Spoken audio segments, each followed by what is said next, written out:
U.S. men's national team takes on Canada tomorrow, 3 o'clock. Who is going to win? Who has more motivation to win? We're going to go over that tonight as we break down the U.S.-Canada match in what I would like to call the lame duck session of this particular window for the U.S. men's national team. We're all still kind of waiting for Pochettino to get everything done. Everything up until today that I've read, listened to, everything's still kind of on track, and just a matter of maybe a few days, maybe a week or so to where it is actually finalized. And I feel kind of silly. I mean, I've already done a few videos where it's like, done deal. Pochettino's the done deal. And I know that for the most part, it does seem like it's going to go through. There's no other indication of something falling through, something happening. I know, Charlie Davies is out there trying to get some clickbait out there, and the Man U season, and they're going to get rid of Ten Hag, and it's possible that they're talking to Pochettino. If that happens, then like I said on the last video that we made, I will be the biggest Charlie Davies fan out there. But right now, I'm just like, you're on a pretty big platform. You've got your own podcast. You got to be a little more responsible with the information that you kind of put out there. And especially when the intent is the actual intent, and you know what it is. It's to garner clicks. It's to get people to watch. It's to get somebody to talk about it, which it's not that. Is it that much different than what the rest of us are doing? I think you have to look at intent with a lot of this stuff. And the bigger the platform that you're on, I think the more responsibility that you have to have in sinking down to those depths of throwing stuff out there that there's no basis to it. There's no basis to Pochettino going to or talking to Man U or anything happening there. But like I said, you just never know. And if it comes to fruition and Pochettino, the deal falls through and he's off to Man U, then hey, Charlie Davies is on the forefront of getting information out there to us, his insider knowledge or whatever.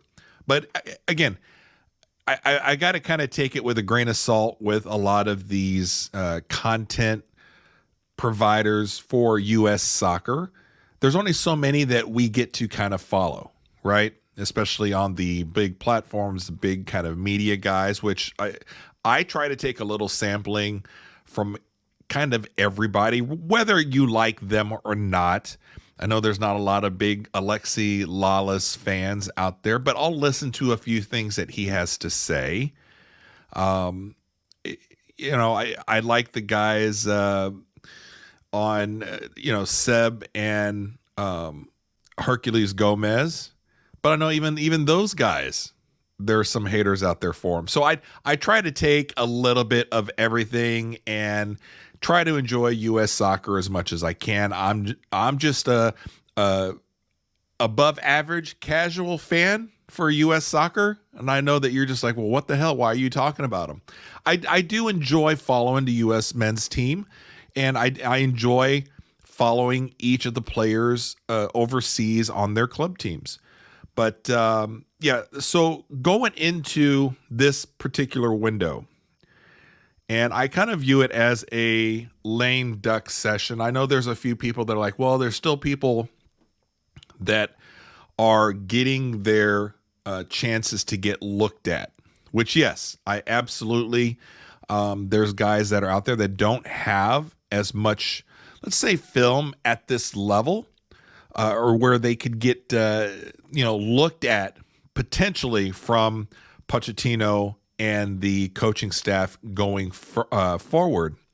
But my thing with all of this, and it kind of comes on the heels of people wondering, well, did Pochettino have anything to do with picking this roster? And I was going back and forth on it. And at first I was like, well, of course he did, kind of behind the scenes. If he's going to be the coach, what they're going to do is they're going to be like, look, everything's looking like it's going in the right direction. It's just a matter of getting some of the I's dotted, the T's crossed. So you're going to let Pochettino behind the scenes kind of have his way with the roster. But then I started thinking that's a completely ridiculous take to have on something like this, because U.S. soccer, much like just about every single club, national team that's out there, everything in the world, it's a business. And there's no way any big business is going to hand over any kind of control over anything if you're not a current employee, right? So the more I got to think about it, I was like, Pochettino doesn't have anything to do with this particular roster. And it doesn't make any sense. So, we're going into a window to where, man, I think this is in particular with this Canada game coming up tomorrow.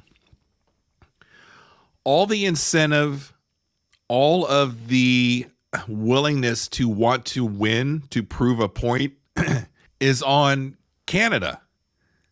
They have every reason to come out there and show everybody that they are not only belonging in the group of three between the U.S. and Mexico with Canada, but off the heels of their Copa performance, they're out to say we're the team. We're the team in CONCACAF. And so I would not be shocked if it's a big win for Canada. If I was going to set the score in my prediction for tomorrow's game, I would say it'd be something like Canada 2-0, Canada 3-1. I just don't see this U.S. team with most of these players. We've seen how they get motivated for certain games. This isn't a self-motivating type team. There's not that kind of leadership among the player group, at least as it consists of what it has been since the World Cup, that shows you that this team gets up for each and every game, especially the big ones. And I consider this a pretty big game.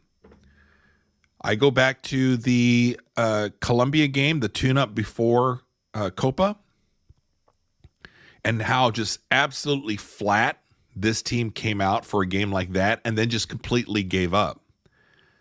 Something like that is worrisome going forward. And it does that change when you change the leadership? It could. It could. When you get rid of somebody like, let's say, Berhalter, and I'm not putting all the blame on him. He's got a large portion of the blame for a lot of the problems that we have on this team. But an equal chunk of the issue has to fall with these players. And there's a disturbing trend that this particular team has with getting up to motivate themselves to play at a high level when they're supposed to. This game tomorrow versus Canada, with Pochettino not here, and you've got some other, what I'm going to say, key guys. And I'm going to say like somebody like Weston McKennie, Gio Reyna, who's hurt now. But even McKennie, with him not being here, his performance with this team all through summer has not been very good. There's an issue with self-motivating within just this player core, this player group. So we're going to see tomorrow. I mean, all of the motivation is going to be on Canada to come out top to bottom, and especially with Jesse Marsch, and you've heard some of his interviews this week. I mean, he had some gems out there. A couple digs at the player pool about the guys that wanted Berhalter back are now saying, well, now we have to kind of move on. And kudos to Marsch for calling that stuff out. But But you got to be careful if you're Jesse, right? Because all of a sudden you sound like the jilted girlfriend. You know, you start getting into some of the tea, some of the controversy, some of the other issues going on with Team USA. You start to kind of look like you're a little bitter. And there's probably a little bitterness in there with Jesse. But Canada came out and did what they have to do, did what they had to do in Copa. They performed very well. They showed out. They showed out for CONCACAF. They did what this U.S. team should have done. So I think Jesse's going to have Canada just ready to go. And I'm hoping Fonzie comes out and showcases that he is the best player in CONCACAF by far. I think he should be. Alphonso Davies should be the best player in CONCACAF, hands down, no doubt about it. And I was riding high on him going into Copa. I was like, he is going to be the reason why they beat Argentina. He's going to be the reason why that they go deep into the tournament. And aside from just maybe doing other things that he had to contribute, because to be honest with you, Canada's not that good. No disrespect to Canada, because you guys completely outplayed pretty much every CONCACAF team at Copa. But you definitely played a lot better than the U.S. team. But when you look at just the talent alone, roster-wise, it's not that good. Alphonso Davies is being asked to do a lot of stuff to cover for some of the bigger issues on the team, talent-wise. And so I think that's kind of where you're not seeing him take over a lot of these games, unfortunately. He does have to have some defensive responsibility, right? He's got to cover some things. If you watch some of those Canada games, you had him, and then you had other guys that were playing at a speed that was one or two steps below him, killing plays. But the effort was always there with Canada. The games that I saw of Canada, the effort was there to compete as high as they could. Overachievers. Whereas this U.S. team is classically underachievers, where the effort's not there. The swagger is there sometimes. The swagger is kind of there in overabundance of, but they are underachievers. And that is on Berhalter, and that is on the player group itself. So tomorrow for the game, I completely expect Canada to come out. I don't know if it'll be a dominating performance on Canada's behalf, because talent-wise, they just, even with some of the guys gone from the U.S.,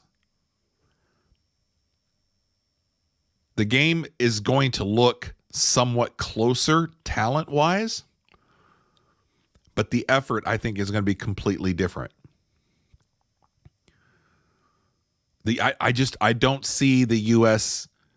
coming out and looking like this is a game that they have to win, that they have to compete in. It doesn't really count. The coach isn't there. And I know you're going to say, well, a poor performance for a player, Pochettino's going to be watching. And you don't want to be one of those players on a borderline player and have a bad performance. I agree with you. But it's going to be a collective of underperforming and underachieving on the team. And good players, the better, more talented players on the U.S. team,